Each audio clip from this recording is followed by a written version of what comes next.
cuando nos vayamos a despedir. Bien, pues vamos entonces a continuar, mis hermanos. Recordamos que estamos viendo sobre el Apocalipsis y estamos haciendo este análisis que les propongo que hagamos con detalle, capítulo a capítulo. Recordamos que nos quedamos ahora en el capítulo 19, en donde de manera general se nos explica lo que yo puedo ver que Juan aquí hace en este capítulo es que él nos habla un resumen de lo que después va a detallar de lo que pasa en el capítulo 20 y 21.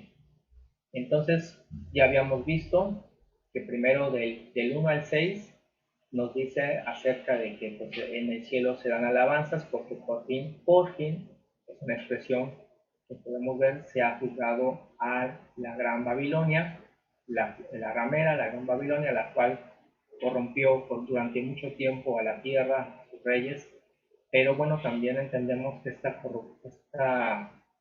corrupción se da solamente en aquellos que, pues, que la quisieron, porque así como el acto de ser justo es un acto que tú decides, también el acto de ser corrupto es un acto que tú decides. Ninguna de las dos cosas se dan por mera... o sea, no puedes decir, este no sabía lo que estaba haciendo. Los únicos que pueden afirmar que no saben lo que hacen tal vez, y podríamos eso inclusive hasta tomarlo en algún estudio en otro momento, podríamos decir que son los animales que están sujetos a sus instintos, algunos al 100%, pero sería interesante luego analizarlo como tal vez inclusive hasta ellos nos pueden hacer caer en vergüenza que algunos animales, aún teniendo sus instintos como ley que les domina, tal vez algunos de ellos hayan hecho cosas nobles más allá de lo que el hombre es capaz de hacer y nos pueden poner en vergüenza. Pero bueno, entonces aquí eso es lo que dice en la expresión del 1 al 6. Después, del 7 al 10, ya nos empieza a preparar de este gran evento en donde dice, ahora sí, ya que se ha juzgado a la Babilonia, es el tiempo de llegar a la cena, a las bodas del Cordero. Y aquí vuelve a explicar que estos que están aquí se pueden vestir de lino fino blanco, porque ese lino fino representa las acciones justas de ellos. Y obviamente, bueno, vuelve a expresar Juan que es una bienaventuranza todos aquellos que están invitados y que se les permite participar en las bodas del Cordero. Y bueno, creo que ya nos quedábamos aquí, que es en el capítulo del versículo del 11 al 16. Recordamos que seguimos en el capítulo 19. Entonces comenzamos viendo que Juan lo que ve es nuevamente la visión de este jinete que va en un caballo blanco. Dice, el que lo montaba se llama fiel y verdadero, con justicia juzga y pelea. Nosotros, pues a lo largo de todo este apocalipsis nos hemos dado cuenta que siempre cuando se presenta esta figura, sabemos que está representando a nuestro Señor Jesucristo. Dice, sus ojos eran como llama de fuego y había en su cabeza muchas diademas, y tenía un nombre escrito que ninguno conocía sino él mismo. Y pues, si bien es cierto que nosotros hoy día nos referimos a él como Jesús, así le digo yo en mi idioma español, sé que en hebreo más o menos suena como Joshua, sabemos que ese nombre, cuando a él se lo dan, también no es el primer Jesús que existe, o sea, como nombre, Jesús o Joshua ya era un nombre que se utilizaba, pero pues no sabemos también por fe que no hay ningún problema en dirigirnos a él así, aunque entendemos que ese no es su verdadero nombre, sino que su verdadero nombre él lo dará a conocer a los elegidos precisamente ese día. Por eso dice ahí en el 12 que tiene un nombre que ninguno conoce sino él. Pero sabemos que por fe ese día nos lo dará a conocer. Pero hoy no tengamos ninguna duda en que si decimos Jesús, él sabe que nos estamos dirigiendo a él. Si le quieres decir Jesús, si le quieres decir Joshua, como tú quieras, él sabe que te estás dirigiendo a él. Dice en el 3, estaba vestido de una ropa teñida en sangre y su nombre es el Verbo de Dios. Y los ejércitos celestiales vestidos de lino finísimo, blanco y limpio, le seguían en caballos blancos, ¿sí? Y de su boca sale una espada aguda para herir con ella a las naciones, y él las regirá con vara de hierro, y él pisa el lagar del vino del furor de la ira del Dios Todopoderoso. Entonces nos damos cuenta, como dice aquí en el versículo 15, que él viene a ejecutar todo lo que Dios ha dicho. Por eso puedo entender que pues, se hace referencia a él como el verbo de Dios, porque el verbo es acción. Entonces él ejecuta, acciona todo lo que nuestro Padre Celestial ha sentenciado, ha dicho, ha estipulado, y viene a hacer realidad todo. Dice en el 16, su vestidura y en su muslo tiene escrito este nombre, Rey de Reyes y Señor de Señores. Y yo me preguntaría, ¿qué razón tendría Juan precisamente en narrar todo esto que vemos aquí desde el 11 hasta el 16? Pues creo yo que, o al menos yo, una de las cosas que veo es que nos ve Juan para que tengamos certeza que el mismo Jesús que hoy nos habla con mucha ternura, con mucha paciencia a través de sus palabras escritas en los textos del Evangelio, es el mismo Jesús que aquí vamos a ver llegando con todo este poderío, con toda esta majestad, y que obviamente podamos tener esa certeza de que no importa qué tantas situaciones de corrupción somos testigos todos los días en el mundo que nos rodea, nosotros debemos seguir defendiendo el amor, la paz, la justicia y la paciencia en nosotros, y tratar de contagiar a los demás en que sigan peleando por ella, porque eso es lo que no debe de caer en nosotros, no debe de marchitarse esos valores que nuestro Señor Jesucristo busca que nosotros peleemos y los mantengamos vivos. Y creo yo que esta parte que aquí Juan nos lo pone es para que veamos que él a pesar de que se multiplica la maldad, vemos que él es el que realmente tiene el poderío, y sabemos que él va a venir a precisamente a regir a todos, y nos invita a que participemos con él en su reinado. Entonces eso es lo que vemos que nos lo vuelve a exaltar aquí Juan del 11 al 16. Y luego del 17 al 21 vuelve a comentar Juan acerca de esta última batalla que dice aquí: y vi un ángel que estaba en pie del sol y clamó a gran voz diciendo a todas las aves que vuelan en medio del cielo: venid y congregaos a la gran cena de Dios. Vean que aquí hay dos cosas diferentes. Una es los que son invitados a las bodas del Cordero, y aquí este ángel le habla a unas aves y les dice que vengan a la gran cena de Dios, pero como vamos a darnos cuenta, esta cena no tiene nada que ver con las bodas del Cordero. ¿Por qué? Porque les dice en el versículo 18 a las aves: para que comáis carne de reyes y de capitanes, y carnes de fuertes, carnes de caballos y de sus jinetes, y carnes de todos libres y esclavos, pequeños y grandes. ¿Por qué? Porque todos esos que están aquí descritos en el versículo 18, de este momento, de este tiempo, son estas personas que se congregan para pelear en contra de nuestro Señor Jesucristo y tratar de invadir la Nueva Jerusalén. Obviamente aquí no lo describe, pero lo va a escribir, lo va a explicar en el capítulo 20 Juan, porque dice en el 19: vi a la bestia, a los reyes de la tierra y a sus ejércitos reunidos para guerrear contra el que montaba el caballo y contra su ejército. Y pues ahí vemos que hay una intención, ¿no? En el versículo 19 nos deja muy claro que hay una intención por parte de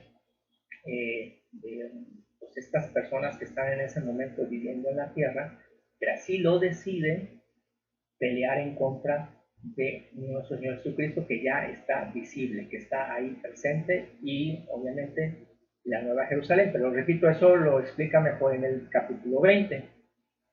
Y entonces dice en el versículo que continúa que cuando intentan hacer guerra en contra de Jesús, dice: y la bestia fue apresada y con ella el falso profeta. Vean cómo aquí nos hace la observación que los primeros que son aprendidos, ¿sí? Es la bestia y el falso profeta, que había hecho delante de ella las señales con las cuales había engañado a los que recibieron la marca de la bestia y habían adorado su imagen. Estos dos fueron lanzados vivos dentro de un lago de fuego que arde con azufre. Y aquí también me gustaría hacer un paréntesis porque, en mi opinión, mis hermanos, es hasta este momento en el cual se nos narra la existencia de un lugar como el que describe ahí Juan. Podríamos después en otros estudios hablar si esto que dice Juan va a ser físico o es hipotético, pero ahorita lo único que quisiera yo afirmar, mis hermanos, es que es hasta este capítulo 19 de Apocalipsis 20 en donde realmente ya se narra la existencia de un fuego que sufre. En la creencia popular, y lo sé porque pues, yo también así lo pensaba antes, siempre te dicen que Dios está en el cielo y que Satanás está en un infierno. Y el infierno, yo creo que tiene mucho que ver la novela de la Divina Comedia de Dante Alighieri, que se escribió en la Edad Media.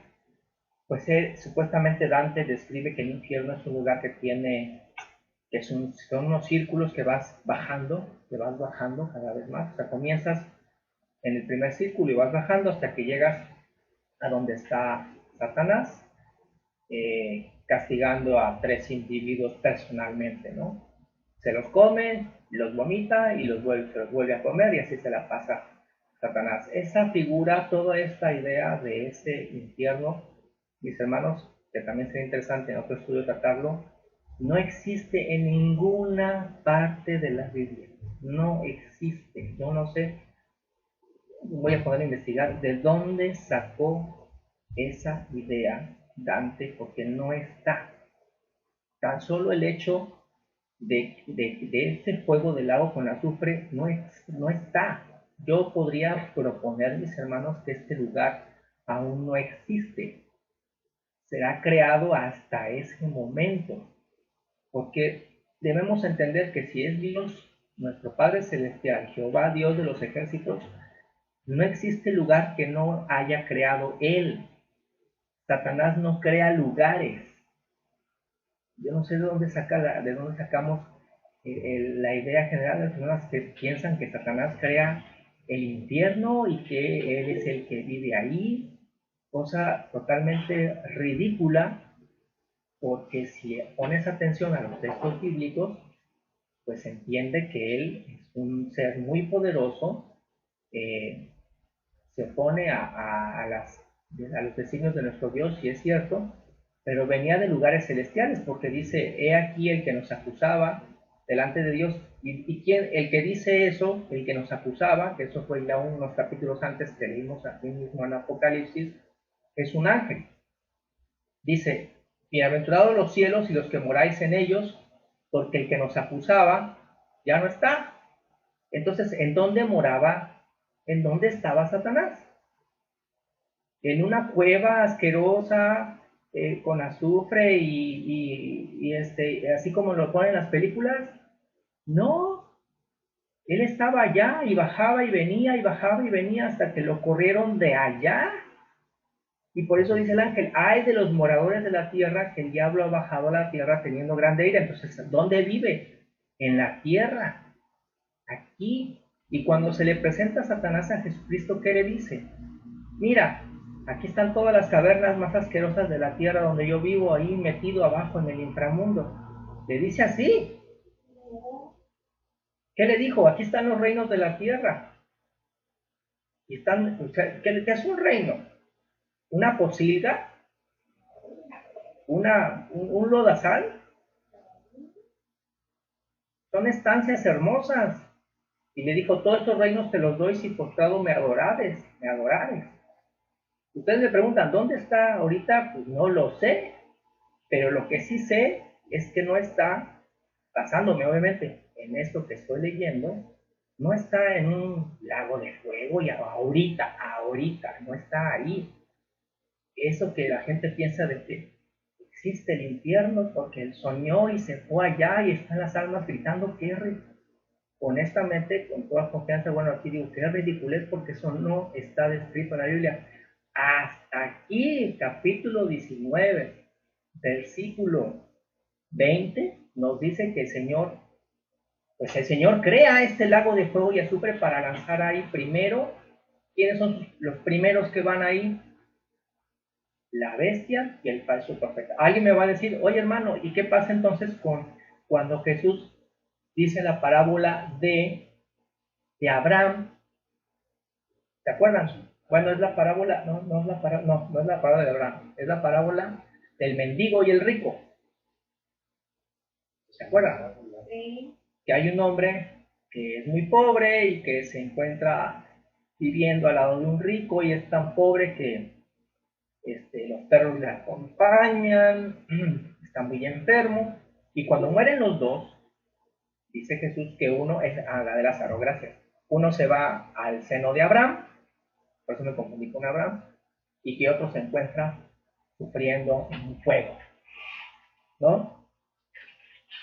Y entonces, yo siento que ahí también muchos agarran la idea de que eso es algo que pasa ahorita. Tú te mueres ahorita y que ya te vas al seno de Abraham y otros están ahí en ese fuego porque como Jesús dijo esa parábola, eso pasa de inmediato. Pero entonces, ¿dónde dejas que desde el Antiguo Testamento el rey Salomón, ¿sí?, dice que cuando nosotros fallecemos, nuestra mente es puesta en olvido?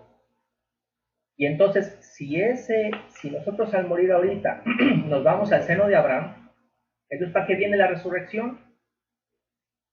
Entonces, ¿para qué es la resurrección? Entonces, ¿para qué dice el ángel bienaventurado y santo que tiene parte en la primera resurrección? Por eso una de las primeras cosas que yo he aprendido a través del Evangelio es que ahorita nadie está en el cielo, porque el cielo también no existe, mis hermanos. Lo que se viene es la nueva Jerusalén y una tierra nueva y un cielo nuevo. O sea, yo sé que si yo le quiero hablar y digo al aire a mi abuela, a mi tía Blanca, que ya no están, no me van a oír. Yo puedo en mi imaginario pensar que me están contestando, pero no me van a oír. Al menos es la propuesta que yo aquí les hago, basándome en este texto que a mí me parece muy revelador, porque vuelvo a insistir. Yo pregunto, ya hemos visto a la bestia, ya no hemos conocido al falso profeta, ese tiempo aún no nos está, todavía no hemos vivido, viene por suceder. Ya está Jesucristo, ya resucitó la iglesia. Si todo eso no ha pasado, entonces tampoco el lago de fuego y azufre, yo propongo, obviamente es mi propuesta que hago aquí, no existe. Va a existir, pero ahorita no existe, no está. Los ángeles, de acuerdo a también la narración que nos hace el Antiguo Testamento y que lo menciona también Jesucristo, que se metieron con mujeres en el pasado, fueron encarcelados en prisiones de oscuridad.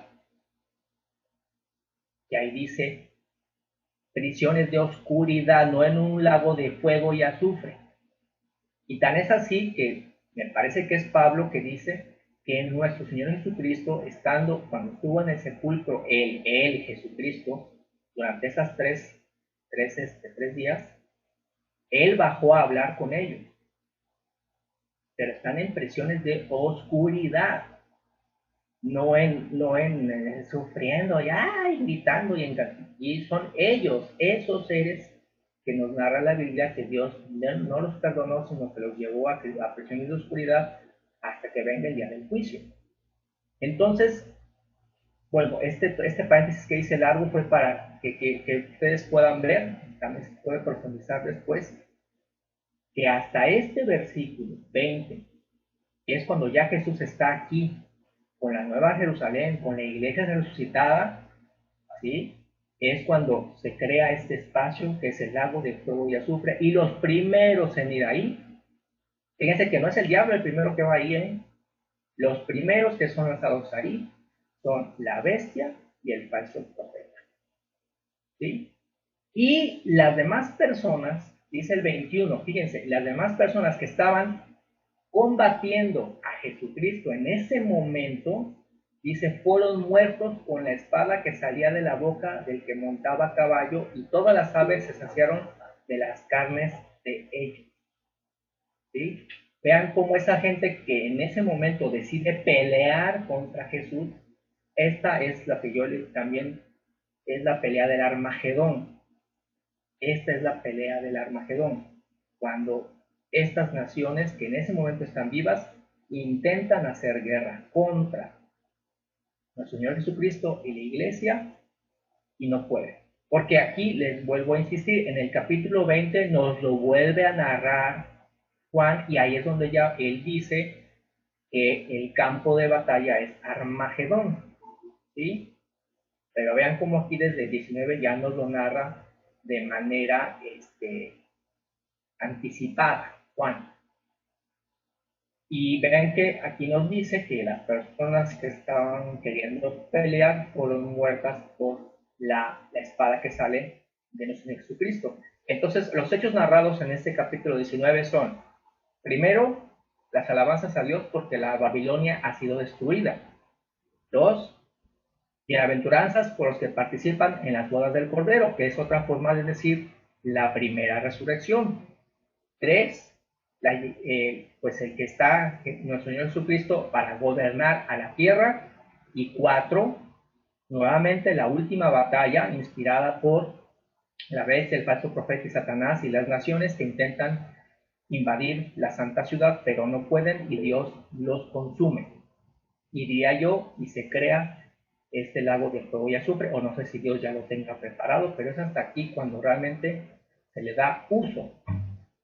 Vámonos ahora al capítulo 20, que nos vuelve a comentar aquí Juan varias cosas. Y dice entonces, justamente después de que acaba de pasar esta batalla, dice capítulo 20 del 1 al 3, vi a un ángel que descendía del cielo con la llave del abismo, una gran cadena en la mano, y prendió al dragón, la serpiente antigua, que es el diablo y Satanás, y lo ató por 1000 años. Entonces, se dan cuenta que si en el capítulo 19 nos dice que la bestia y el falso profeta, justamente cuando intentan hacer esta gran guerra, fallan y ellos son lanzados al lago de fuego y azufre. Las demás personas fallecen, mueren, o sea, su mente es puesta en olvido. Pero a Satanás lo encadenan y pues lo ponen en una prisión, pero no es en el lago de fuego y azufre. Simplemente dice, lo arroja al abismo y lo encierra y puso su sello sobre él para que no engañase más a las naciones hasta que fuesen cumplidos 1000 años. Y después de esto debe ser desatado por un poco de tiempo. Entonces, vean, mis hermanos, que en entre el 19 y el 20, se nos explica que a la bestia y al falso profeta, después de hacer esta guerra del Armagedón, la bestia y el falso profeta son lanzados al lago de fuego y azufre. Las personas que complotaron para hacer esta guerra vamos a ponerla así, del Armagedón, porque así se refiere la Biblia sobre el campo donde batalla, mueren y a Satanás lo encadenan y lo ponen en una prisión, pero no es el lago de fuego, ¿sí? Porque él está todavía en una prisión, como dice ahí, para que se cumpla el milenio, en donde nuestro Señor Jesucristo y su iglesia van a gobernar. Entonces vemos que dice ahora del 4 al 6. Y vi tronos y se sentaron sobre ellos los que recibieron facultad de juzgar. Obviamente aquí, mis hermanos, ya en el versículo 4 nos habla que ya pasaron los 1000 años. ¿Sí? Vamos a volver a leer bien. Vean cómo dice que el ángel baja, encadena a Satanás, lo ata por 1000 años y después de esto debe ser tratado por un poco de tiempo. En el versículo 4, y ahorita voy a explicar por qué se entiende que ya pasaron los 1000 años, dice, vi tronos y se sientan sobre ellos los que reciben facultad de juzgar. Y vi las almas de los decapitados por causa del testimonio de Jesús y por la palabra de Dios, los que no habían adorado a la bestia ni a su imagen y no recibieron la marca en sus frentes ni en sus manos, y vivieron y reinaron con Cristo 1000 años. Ahí está donde nos narra que pasan estos 1000 años. Dice, pero en el versículo 5, pero los otros muertos no volvieron a vivir hasta que se cumplieron 1000 años. Esta es la primera resurrección. Bienaventurado y santo el que tiene parte en la primera resurrección. La segunda muerte no tiene potestad sobre estos, sino que serán sacerdotes de Dios y Cristo y reinarán con él 1000 años. Ahora, aquí, si ponemos atención, esto también lo tenemos que hacer más adelante, de acuerdo a como viene presentado en el capítulo 19 y en el 20, es donde les digo que tenemos que ir despacito, pero es poco a poco, porque entonces podría yo entender ahorita, como lo estoy leyendo, que cuando Jesucristo viene y se enfrenta a la bestia y el falso profeta y lo que sucede en el Armagedón, ahí cuando viene él, de entrada, todavía la iglesia no le acompaña para enfrentarse a ellos, sino que él se enfrenta personalmente a ellos con sus ejércitos celestiales, que son ángeles, y después de eso, inmediatamente viene la primera resurrección. Aquí vuelvo a insistir, hay que hacer un paréntesis para luego tratar de entender cómo es que nos lo narra Juan,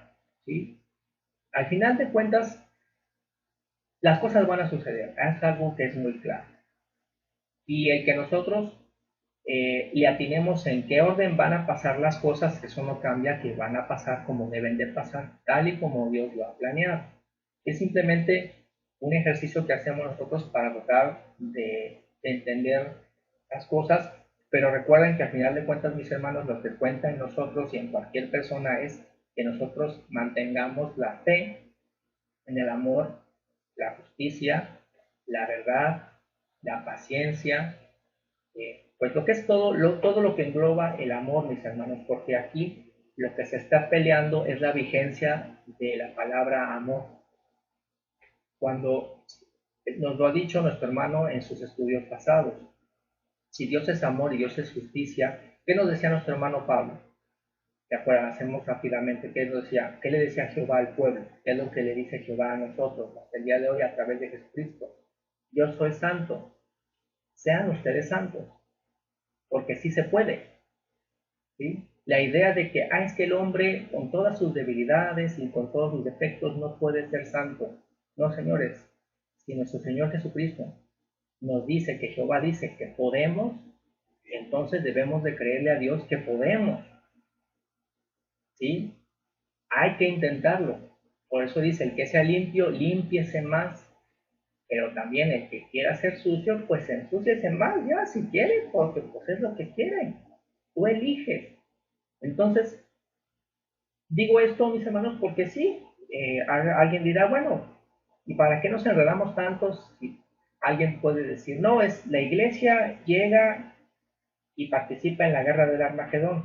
O yo digo, no, la iglesia después de la guerra del Armagedón es cuando resucita. Si es antes o es después, mis hermanos, de todos modos va a pasar como Dios lo ha planeado, no como yo le entienda, ¿no? Creo que nos queda claro eso. No es como yo lo entienda, es como Dios lo planeó. Y si le atino yo o no le atino, eso no va a impedir que entre o no entre yo en el reino de los cielos. Lo que puede impedir que yo entre en el reino de los cielos es que yo no defienda el amor, la justicia, la mansedumbre, la paciencia en mí, que es lo que nos invita Jesucristo a hacer. Pero bueno, sigamos aquí en nuestro estudio, pero repito, después lo iremos desmenuzando nuevamente. Aquí, como yo entiendo en los textos, como acabo de unir el 19 y el 20, quiero entender que primero se da la guerra de Jesucristo con estas naciones, la bestia y el falso profeta, los vencen en esta guerra del Armagedón y de inmediato se viene la primera resurrección, porque es cuando comienza el milenio. Satanás es apresado y se viene este milenio. Y por eso viene aquí esta frase donde dice Juan, que es bienaventurado y santo que tiene parte en la primera resurrección. Sigamos leyendo. Después del 7 al 10, dice que cuando los 1000 años se cumplan, Satanás se vuelve a soltar. Y entonces vemos que en esos 1000 años, mis hermanos, ha pasado tiempo en donde la gente, pues, gente que sobrevivió a la guerra del Armagedón, porque quiero entender que hay gente que sobrevive, y pues sus nuevas generaciones, pues tienen que contar lo que pasó. Y esto es un hecho interesante, mis hermanos, porque este es un momento en donde estas personas que viven en la tierra, estas naciones, no sé si sigan siendo las mismas naciones que hoy conocemos, no sé si después de esta guerra del Armagedón y durante el milenio de Jesucristo, no sé si sigan existiendo los países como hoy los conocemos, pero es un hecho que aquí en Juan nos habla de que sí hay naciones. Y acuérdense que aquí ya estamos hablando de que todas las personas que tuvieron el privilegio de resucitar, ellos ya están gobernando con Jesús. ¿Sí? Y nos dice que una vez que pasan estos 1000 años, Satanás los vuelven a soltar, Dios permite que los suelten de nuevo, sale a engañar a las naciones para una otra batalla. Dice, y subieron sobre la anchura de la tierra y rodearon el campamento de los santos y la ciudad amada, y de Dios descendió fuego del cielo y los consumió. Y el diablo que los engañaba fue lanzado en el lago de fuego y azufre, donde está la bestia y el falso profeta, y serán atormentados día y noche por los siglos de los siglos. Entonces, viendo que hay dos batallas que se parecen. Si se dan cuenta, aquí nos está hablando de que en esta nueva batalla, ¿sí?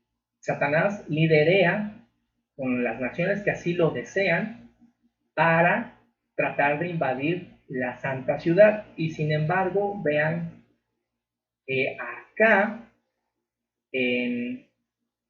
al final del capítulo 19, hay otra guerra en donde aquí la liderea la bestia y el falso profeta.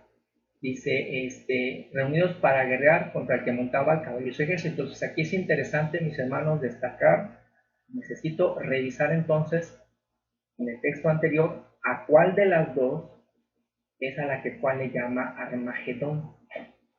Entonces, sí se dieron cuenta entonces que hay dos batallas. Ya vieron que hay dos batallas. Una que sucede antes de la resurrección, liderada por la bestia y el falso profeta, y otra que es aquí liderada por Satanás, que intenta invadir la ciudad celestial. Ahí corrijo porque me parece que yo también mencioné que en la batalla del versículo 19 era para invadir la santa ciudad, pero no, aquí están peleando contra Jesús, quieren pelear contra él, pero vemos que no pueden. Y en esta otra es, ahora sí, para tratar de invadir la santa ciudad, porque dice, y subieron sobre la anchura de la tierra y rodearon el campamento de los santos y la ciudad amada. Y de Dios descendió fuego del cielo y los consumió. Y entonces sí, mis hermanos, ahora sí, vean cómo dice el versículo 10. Y el diablo que los engañaba fue lanzado en el lago de fuego y azufre, donde estaban, quienes ya están ahí, la bestia y el falso profeta, y serán atormentados día y noche por los siglos de los siglos.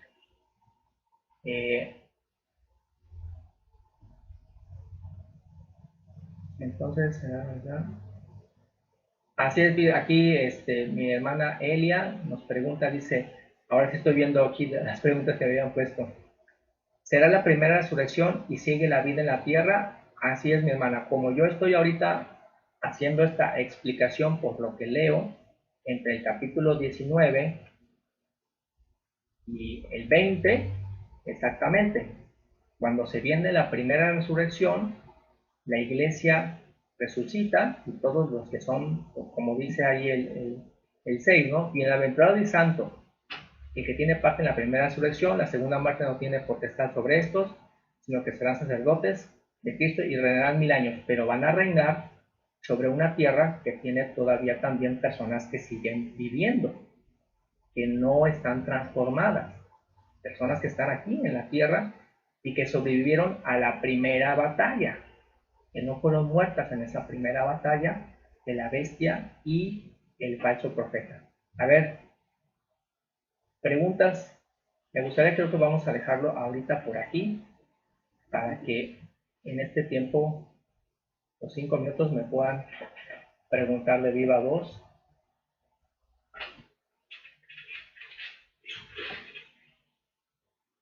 Creo que lo interesante que podemos ver en estos textos entre el 19 y el 20 es a ver, adelante, Jaime.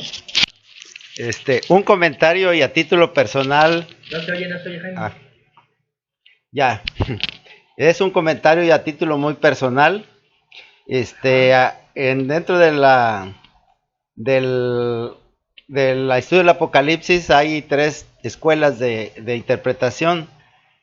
No las voy a describir, nada más rápidamente, tomar la interesante, porque comentas precisamente de las batallas. En la primera, que se guerrea contra específicamente Jesucristo, los amilienistas en esa escuela dicen que es lo que está sucediendo exactamente hoy, que es la pelea contra el Evangelio de Jesucristo. Entonces, nada más como apunte. Ok, ajá. Ok, gracias, hermano. Gracias. ¿Alguien más?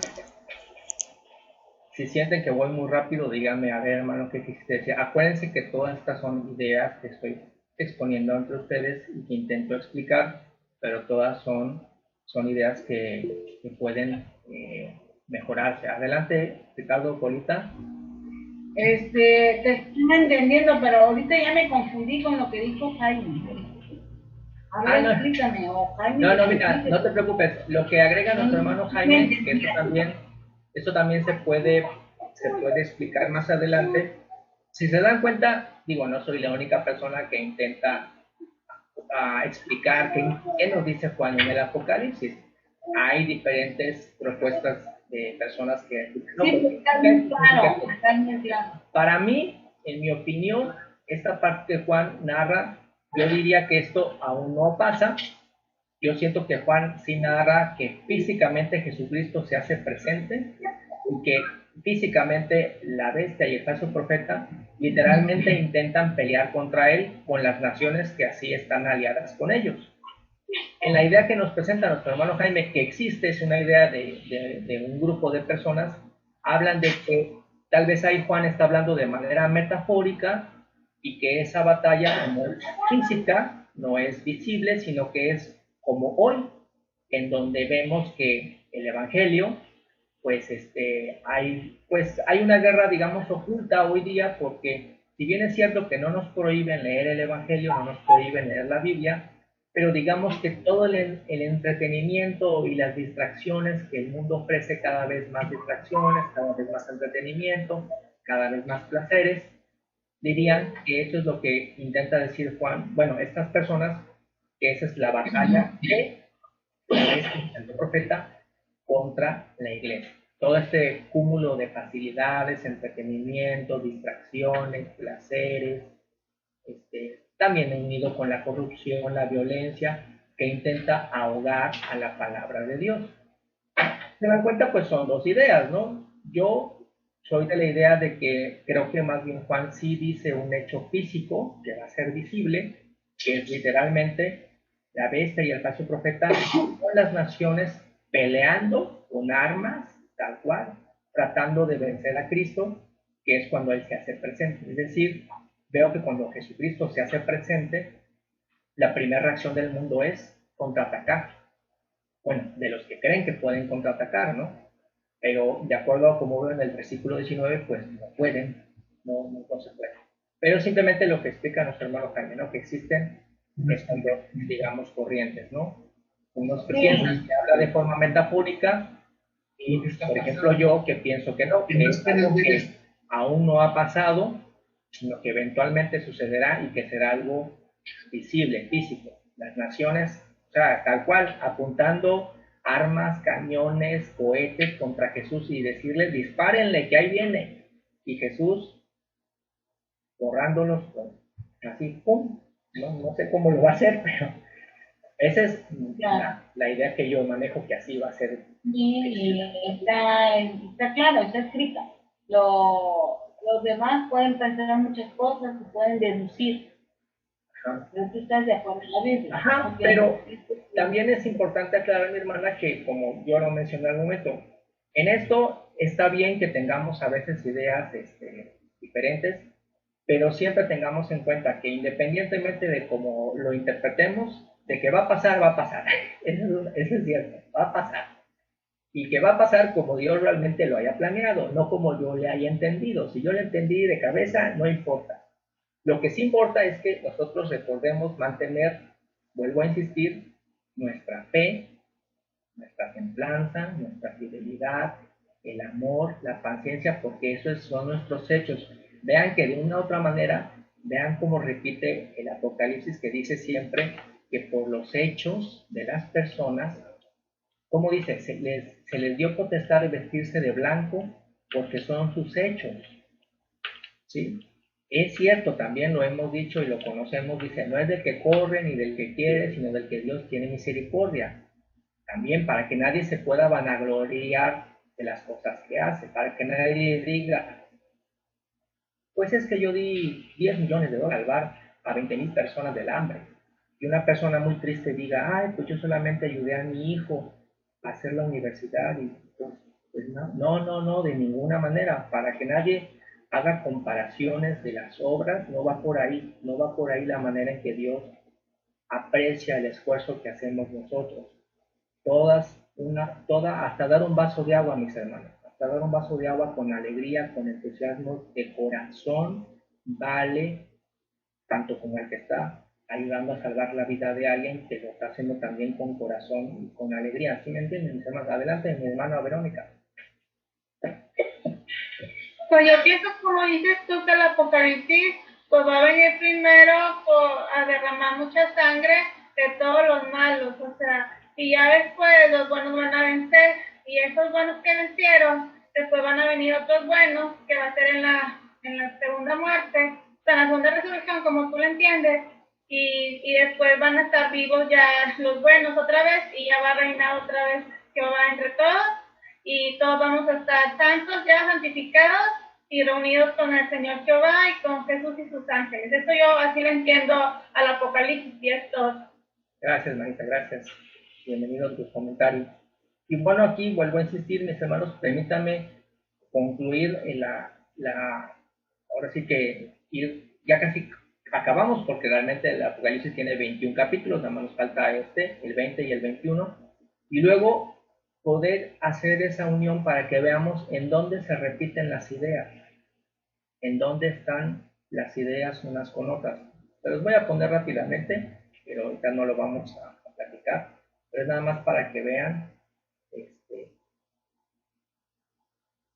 rápidamente, aquí se los pongo, y con esto concluyo, y luego les voy a hacer un pequeño examen, va a haber examen el miércoles, les digo para que el que no quiera estar en el examen, que no se conecte en el Ay, no, no, no, voy a hacer un examen, les voy a, así como nuestro hermano Jaime luego nos lanza unas muy buenas preguntas para hacernos pensar, vienen aquí rápidamente para que vean, nada más para que es un breve vistazo, pero se lo voy a explicar bien. Esas líneas verdes que ustedes ven es en donde las mismas ideas las dice Juan, ¿sí?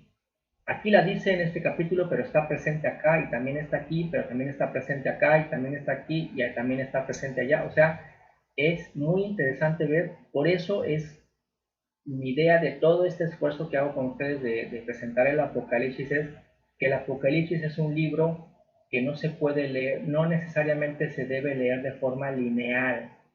Si tú lo lees de forma lineal, te vas a perder, te vas a enredar. Es un libro que tiene muchas capas, es como de muchas dimensiones, y entonces por eso es importante entender cómo no necesariamente te está diciendo, primero pasa esto, y luego pasa esto otro, y luego pasa así, y ya se acabó. No, porque ven ustedes aquí cómo se están presentes las mismas ideas en muchas partes. Y pues podemos luego comentar por qué habrá hecho Juan eso. Yo tengo la idea de por qué creo que lo hizo de esa manera, pero eso lo comentaremos después. Pero vuelvo a insistir, este esfuerzo es para que a mí me ha servido entender que no es como Hechos, por ejemplo. Hechos de los Apóstoles, muy fácil, porque están narrados cronológicamente. Mateo, Lucas, Juan, cronológicamente. También Génesis, cronológicamente. O sea, todos los libros, sí, podría pensar que todos están narrados bien, de la A a la Z. Pero el Apocalipsis, no. Apocalipsis, ten cuidado porque no está narrado de manera secuencial. Es 1, 2, 3, 4, 5, 6, 7, 8, 9, 10. No, ten cuidado, porque los eventos que te están narrando te los está diciendo en múltiples momentos y en múltiples lugares. Pero bueno, permítanme llegar hasta el final para que les muestre a detalle esta lámina que ahorita nada más les puse así rápido. Y mantengan vivas sus preguntas, sus opiniones, ahí anótenlas, manténganlas ahí anotadas para que las sigamos comentando. Muchas gracias por su asistencia, mis hermanos, por su estudio, que Jehová les bendiga y les guarde.